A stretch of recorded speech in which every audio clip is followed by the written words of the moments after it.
I'm Matt Dixon, and welcome to the Purple Patch Podcast. The mission of Purple Patch is to empower and educate every human being to reach their athletic potential. Through the lens of athletic potential, you reach your human potential.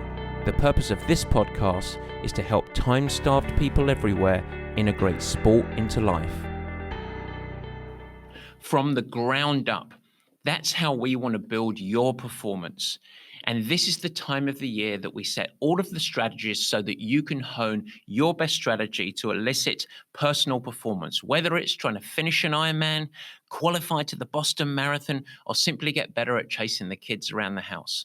And one of the tools we leverage is Inside Tracker. We use this so that we can gain insights from your own biometrics, couple it with the expert advice from the team of experts at Inside Tracker, and set a roadmap and pathway for you to focus precisely on the elements that are going to improve your platform of health. All you have to do is head to insidetracker.com/purplepatch and use this special code, purplepatchpro20. That's purplepatchpro20. And guess what? You get 20% off everything at the store. And with that, let's get strategic on our performance roadmap. I hope you enjoy the show.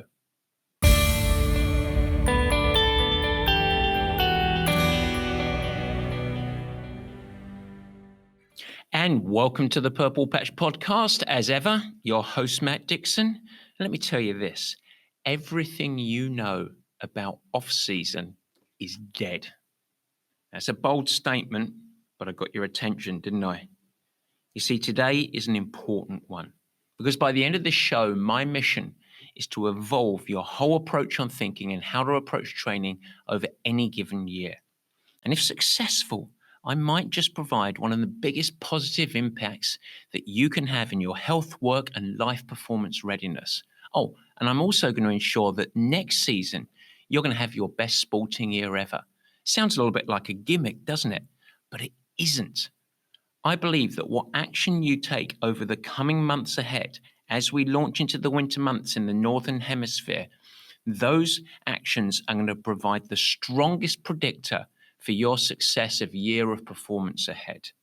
Today, we're going to dig into what most athletes label as off-season, and I'm going to make a case for a radical shift in your approach.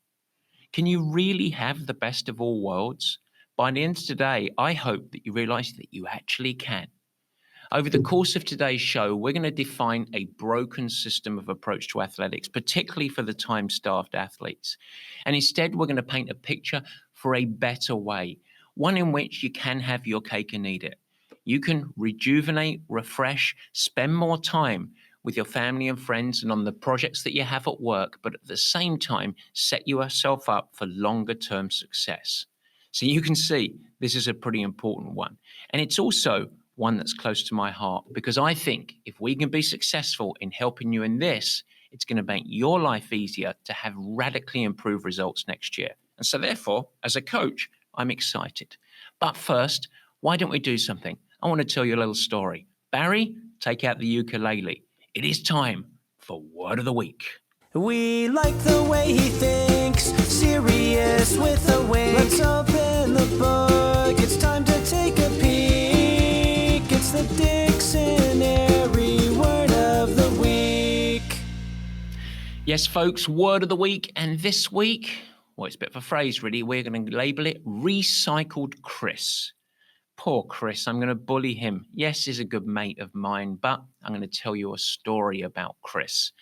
Now, Chris is a fabulous guy, lives on the East Coast. He is anchored in financial services. He's highly committed to his family. And on top of it all, it won't surprise you, he is very ambitious in sport.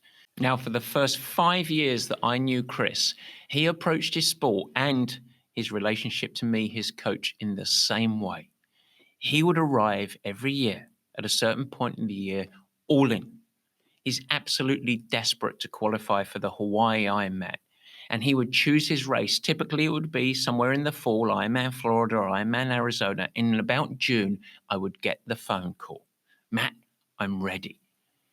And every time at this part of the year, he was fit, but generally detrained as a triathlete. And now, 24 weeks out, he said, can you coach me? This year is going to be the year. And I love the guy. So, of course, I took him on. He dove into training and he aimed to clear the decks of work. And after all, the clock was ticking. It was time to get cracking. Ironman loomed. Life was busy, but training was always completed. Big weeks, and of course, huge elevated sessions, and then other weeks where things just got in the way. And consistently through this 20-week period, Chris was just playing spinning plates on poles. He was juggling life, family, and it was a huge managing act. In fact, keeping him healthy through this was a challenge, both from a muscular standpoint, but also from a systemic standpoint. Finally, we would arrive at the race. And in context, arrived pretty good, I would say, but never quite good enough to qualify. Always partially satisfied.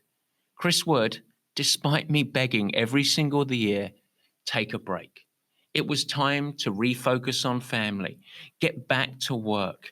He would always say, I just simply can't keep this going year round. And I got it. I understood why he felt like that, but I just couldn't get through to him on the baseline reasons for it. And finally, after 5 years of this repeated mistake, and after a very tough experience at the race, my words finally sunk in. I got a commitment, and he stayed with me through the winter months. Now, albeit at a much lower level of commitment and total training hours, but what he did was retain structure. Now, that following year, Ironman Florida was the race. And in that prep, he didn't feel like he had this huge race build. He just kept rolling and incrementally built up. And as we got towards the weeks, he did some longer rides, some longer runs. He started to have a shift of emphasis towards being race-specific readiness. But as we approached the weeks and the race, he said, this feels different than years before. And I'm fit, but where are my massive weeks? Where are the big rides? Do you remember all that training that he did for the past 5 years that was ultimately unsustainable? And so he had the question, am I really ready for this? Can I actually go and do an Ironman off of this training? Well, that year in Ironman Florida, he knocked 75 minutes. That's an hour and a quarter for you guys in old money off of his prior Ironman experience. And you know what happened? He qualified. Yes, the hallowed Hawaii Ironman. Chris qualified. Well, this year, as we fast forward a little bit, he is getting ready for his 5th World Championships. And he hasn't broken stride. He's done 2 Hawaii Ironman races, 3 Ironman 70.3, that's the half Ironman World Championships, and he has successfully integrated it all into life. And I would say that Chris is a marquee example of what we're digging into today. Sustainability, consistency, and performance predictability. And that is why Recycled Chris, coming back and refreshed, is our word of the week. And so we're going to unpack his story, but ultimately we're going to make it applicable to you, no matter what your level or goals are. And so, ladies and gentlemen, with that word of the week done, I can now say, Barry, it is time for the meat and potatoes.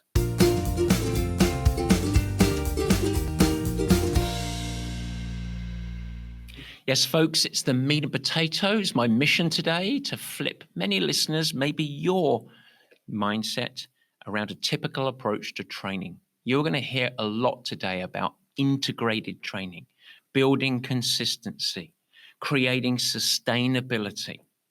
But before we dive into the nuts and bolts around training, what I want us to do first is actually align on the role that any goal-driven training program should have in your life. This is important, and I'm sure that you've heard me talk about this before. Believe it or not, a training plan doesn't just exist in your life to prepare you for a race or help you improve your fitness or results in sport. If designed and managed well, I believe that a commitment to sport and training can be the very organizational framework that help you thrive across board life. When all things are aligned, an ongoing commitment to training is going to improve your health profile. Now, the benefits of that extend well beyond just your physical well-being, Because if you become more functionally healthy, you then have a proven ability to heighten energy management, your ability to focus throughout the day, improve clarity and the ability to make decisions, and a litany of positive impacts of factors that contribute to performance in the workplace. But more than this, that daily commitment of training is going to force you into organization. It's going to create a structure of your daily schedule. And when you execute that well, it's not just another thing that you have to add to life. Instead, it becomes the framework to help you organize life. And that is control. And that's empowering. The truth of that is that when you remove that from your life and you decide to go random and don't have any training structure, what we consistently see is so many of the associated positive habits and organizational effectiveness that comes from that declines. You end up eroding as an effective machine. So not only do you detrain, but you also get more scattered and random across life. You start to lose control. And so as we talk today, I'm talking through two sides of my mouth in many ways. I'm talking about the journey for you to improve your performance across sport, but also an important tool and framework to help you become a more effective human being. And that's important. I want you to keep that in mind as we discuss this. So as we go through, my mission is to help you improve across all of those areas. This is the mission. This is the important thing. In fact, it's the promise. It's a performance promise from me to you. And so why don't we dig in? Let's first talk about a broken system. If I had a magic wand, something where it elicited the power for me to change one thing in amateur triathlon training, it would be so many coaches and athletes' perception around the critical performance of that magical 12 to 16 week plan that we all build to prepare for events and races. I'm sure you see it in magazines or online. The 16-week marathon plan, 20 weeks to your best Ironman, a couch to 5K over the course of the next 10 weeks. The whole list goes on. These 3 to 4 month programs hold a firm grip in many athletes' minds. And you are sold on the premise that your success in any one of your races that you choose to do is absolutely dependent on the successful completion of every single workout in this magical program.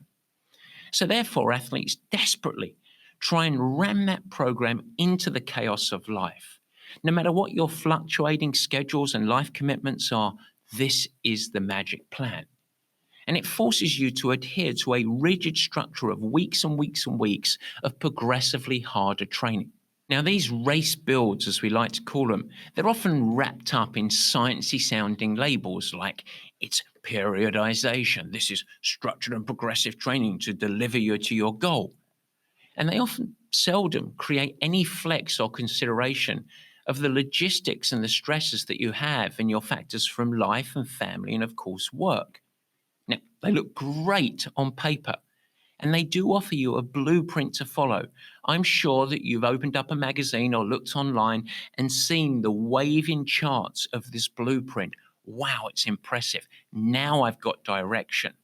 It's almost having a compass that you can follow in the dark of night. The problem is there are several challenges of this really rigid approach.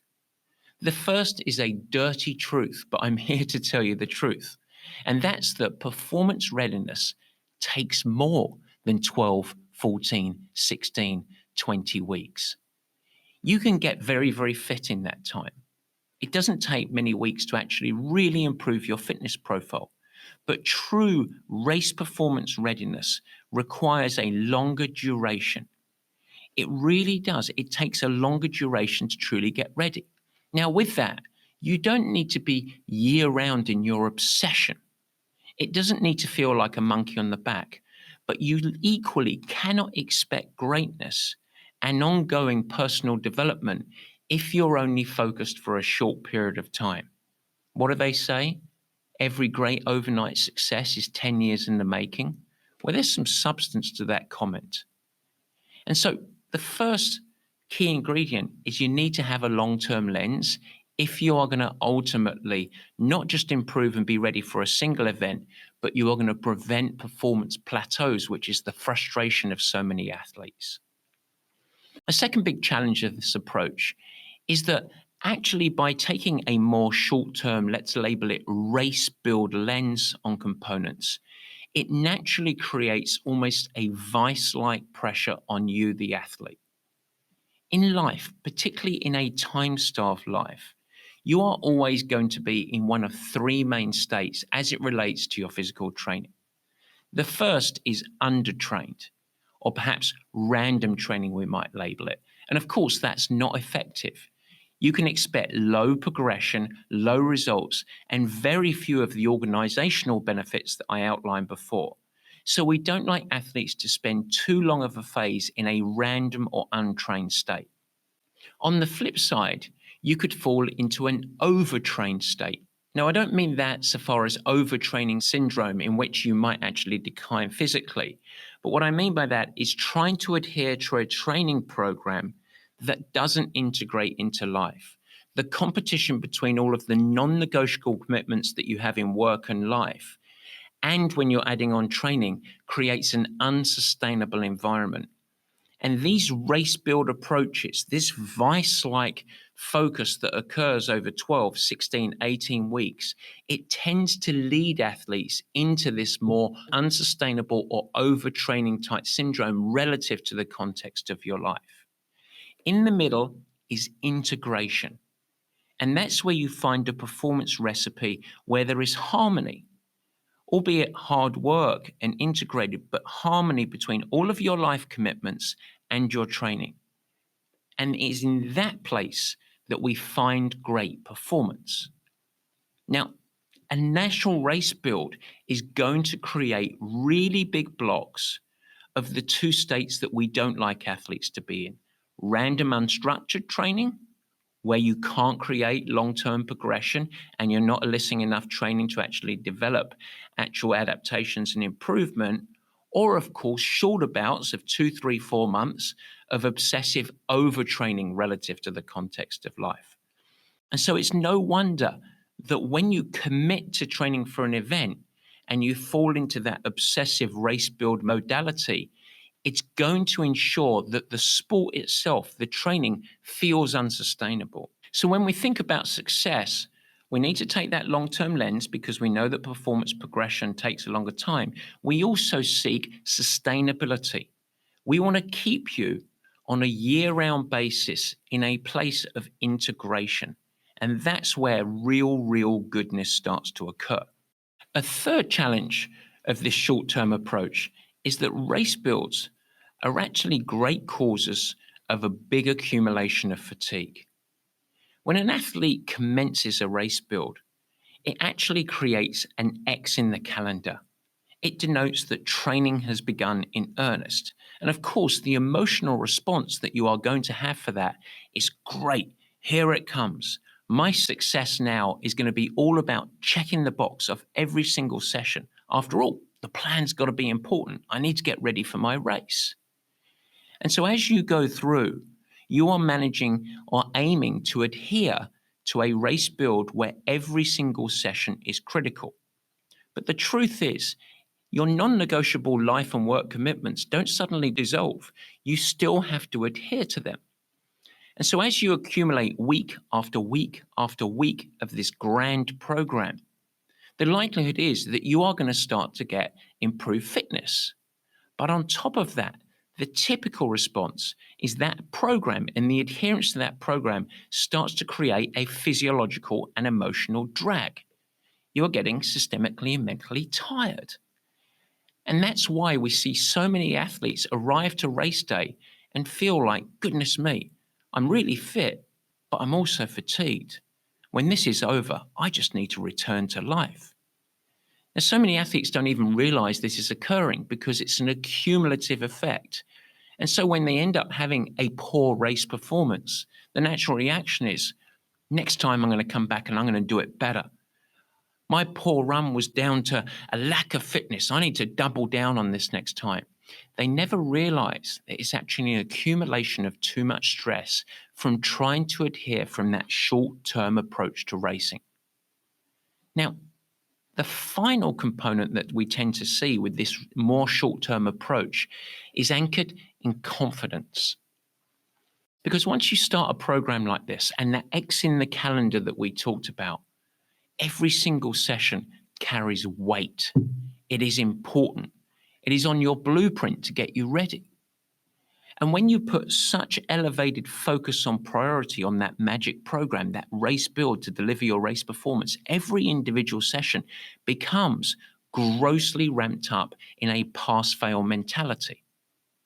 In fact, the tendency is to actually start to work harder on the easy sessions and treat each session as validation of whether you are ready to take on the challenge or not.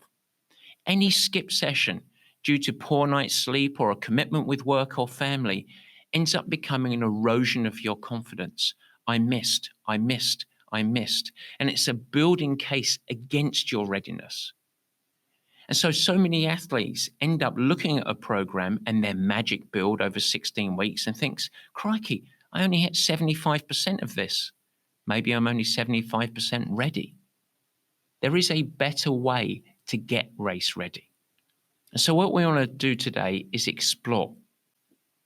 If right now, before we dive into the better way, let's acknowledge where you might be right now at the time of this show.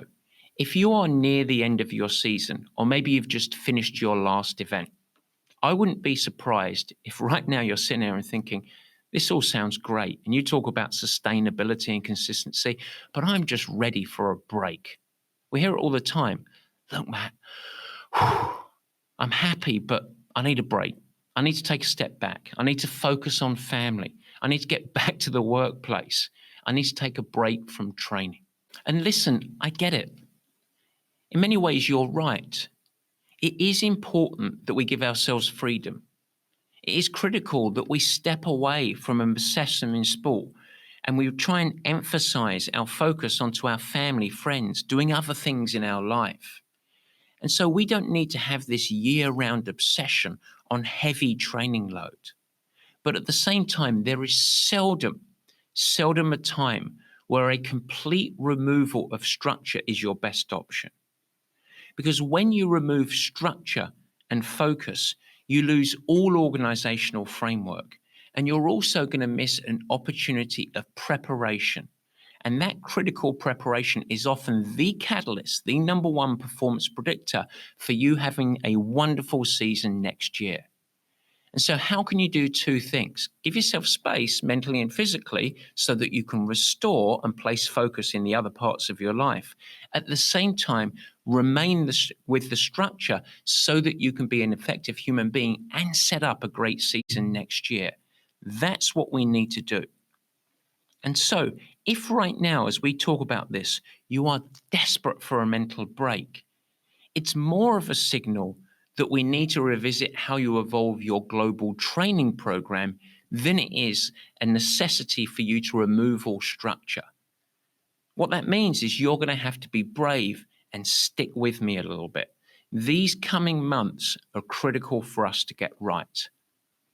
And so for part two, let's shift our lens. Let's investigate some of the key supporting ingredients to help you, the time-starved athlete.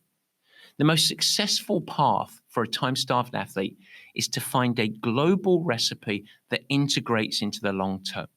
And there are two aspects of this. That's how we actually shift our approach to training when we're getting ready for a race.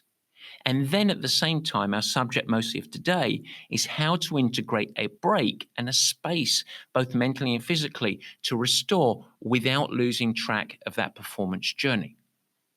Now, it's important to realize that great racing performance within the context of life doesn't actually require bullseye accuracy for the vast majority of age group athletes. There is a reason that elite athletes tend to live a monastic experience, reducing life stresses as much as possible. But that's not our game. That's not what we're playing. What we're looking to do is to find a smart and structured program that can enable global performance readiness, free your mind, and enable you to more easily ramp to races. And so the core components of this, almost the legs of your performance stool, is number one, a realization that consistency is the magic word. We have to set up a structure in which you can be consistent. And with that is an appreciation that your performance journey never ends. It's ongoing, it's cyclical. But in order for that to happen, it must fit with life. It can't feel like a part-time job. So while there's no need to be obsessively training with absolute pinpoint focus, we must ensure and acknowledge that most of your success is going to come from retaining structure. In addition to that, we need to set up a system in which your program overall is dynamic. In other words, any training program that you follow must be really flexible, and it must be able to flow relative to what's going on in your life. So sometimes when life gets really busy, your training focus is going to constrict a little bit. When life ebbs a little bit, you have the capacity to focus more. And that's the same with retaining structure through what we might call off-season. That's why I say, as you know it, off-season is dead. As long as your training is consistent and it's structured in a progressive sense, where you can have a little bit of a dynamic mindset, it becomes easier. The focus of all of this, and the third part of your success, is that by following training, once we get your quote recipe right, it should develop a platform of health. That's why we always talk about consistency and sustainability. All training programs must include the supporting elements of functional strength, really positive habits around sleep and nutrition, because that becomes the component to facilitate a thriving athlete, both in terms of getting the catalyst and rewards from structured training, and of course, reducing injury risk and gaining adaptations from the hard work.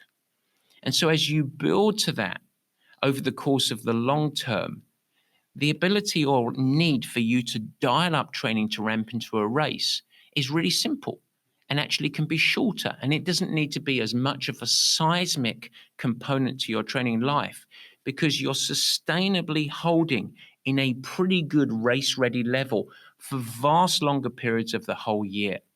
And so that takes a body of the year where you are much closer to performance readiness and then have a shorter ramp to get yourself ready. Now, this is anchored in something for you to put in the memory bank as we're going to cast into next year. For almost, not all, but for almost all the year, when you're following effective training, you're going to be spending a long block of that time close to race ready. Not race ready, but close to race ready. Just primed to turn it up when the big races come. And that's really different than an Olympic cycle of an athlete where they're going through a 4-year journey to get ready for this pinnacle event. And that becomes important for you because you're a time-starved athlete. What we're really looking to do is to remove some of the huge peaks and deep valleys from your training structure.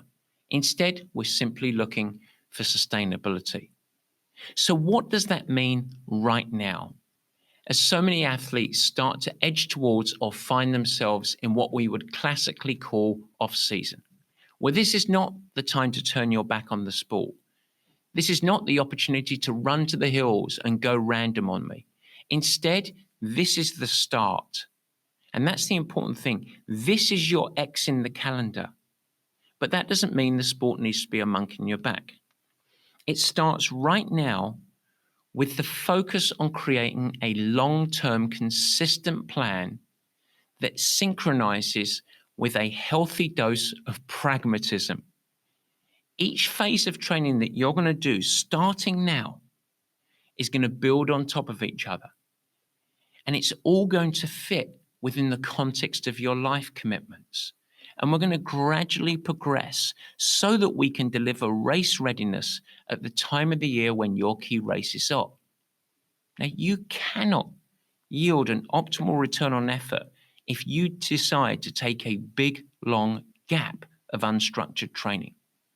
We need to ensure that you retain commitment. But the good news is this isn't nearly as daunting as you might imagine. Many athletes think of structured training as being a component or phase of the year that requires high commitment. It's going to be dominating life. And therefore, of course, naturally, it's unsustainable. But that's not true. By shifting your lens, we can actually integrate over many, many months. And so let's dive into revamped off-season, or we like to call this a phase of preparation, the preparatory phase of training. Over the coming months, this phase of training through to the end of the year and early next year for most athletes, this is the block of work, the months in which it delivers the lowest physical stress. It also allows the highest degree of flexibility and opportunity for you to integrate other activities and sports. Well, that's good news straight away, isn't it? You've got greater flexibility and you don't need to train near as many hours and it's not going to be as hard. That's great news. You don't need to be anywhere near as committed to your highest level of training. In fact, if you tend to have 8 or 10 or 12 hours a week to give, you shouldn't be bumping against that capacity level. You want to give yourself space to put your energy towards work and family. You want to do other stuff. And in fact, this whole block of phase, the reason we call it preparatory is because it's not anchored in driving for core fitness gains. So what is the value here? What are we trying to achieve? You're not trying to drive core fitness. You're telling me that I don't have to be wholly committed? Absolutely not. Because this is an opportunity for you. Over the coming months, this is the only part of your training year where you have an opportunity to truly focus on improving your technique, on your posture, on how you ride your bicycle, how you run, how you swim, whatever your sport and your endeavor is. And you also, when the pressure is low to drive core fitness gains, you have the opportunity to very, very patiently develop cardiovascular conditioning, so a nice baseline of fitness level, and muscular resilience, improving the integrity of your tendons, ligaments, and muscles, so that you develop a really robust platform or chassis of resilience. And this is why we label it as preparatory. It is patient, it delivers low emotional load, but what it ends up delivering is you in a place when you are ready to turn the training focus up a little bit as having a platform of resilience. It's going to set you up to get optimal yield from the upcoming hard work. And so if you want to reduce the risk of injury, if you want to set up a chance to absolutely optimize the return on the training that you know you're going to do to get ready for events this year, this is a must. And you can imagine how this type of training, pretty low stress, tissue resilience, technique focused, it's very, very hard to integrate that type of low stress training into a race build. It's never going to happen. And so this system is a key. In fact, this system allows plenty of space for mental rejuvenation. It facilitates some seasonal recovery.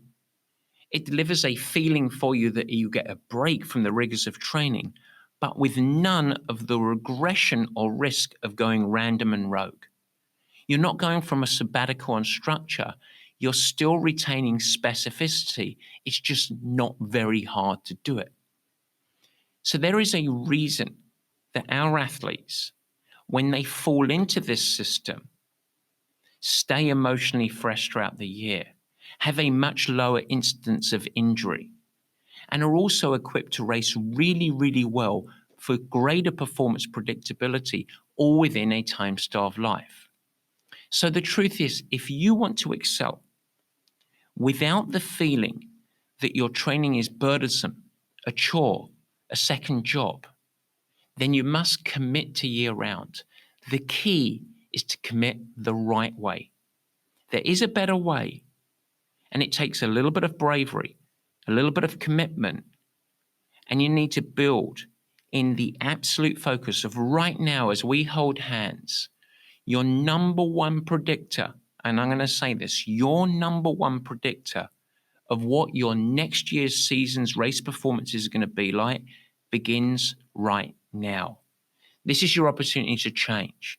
And if you do a reimagined off-season, you are going to have a framework of structure to keep life organized. You're going to retain really positive habits that are going to amplify your health. You're going to feel better throughout the day. But on top of that, you're going to develop a baseline structure that when you turn it back on, the volume doesn't need to go to 10. It doesn't need to be heavy metal for you to deliver a great concert. It's no wonder that we say at Purple Patch, embrace the journey. This is what we're talking about. We'll see you next time. Guys, thanks so much for joining and thank you for listening. I hope that you enjoyed the new format. You can never miss an episode by simply subscribing. Head to the Purple Patch channel of YouTube and you will find it there and you could subscribe. Of course, I'd like to ask you, if you will subscribe, also share it with your friends. And it's really helpful if you leave a nice positive review in the comments. Now, any questions that you have, let me know. Feel free to add a comment and I will try my best to respond and support you on your performance journey. And in fact, as we commence this video podcast experience, if you have any feedback at all, as mentioned earlier in the show, we would love your help in helping us to improve. Simply email us at info@purplepatchfitness.com or leave it in the comments of the show at the Purple Patch page and we will get you dialed in. We'd love constructive feedback. We are in a growth mindset, as we like to call it. And so feel free to share with your friends. But as I said, let's build this together. Let's make it something special. It's really fun. We're really trying hard to make it a special experience. And we want to welcome you into the Purple Patch community. With that, I hope you have a great week. Stay healthy, have fun, keep smiling, doing whatever you do. Take care.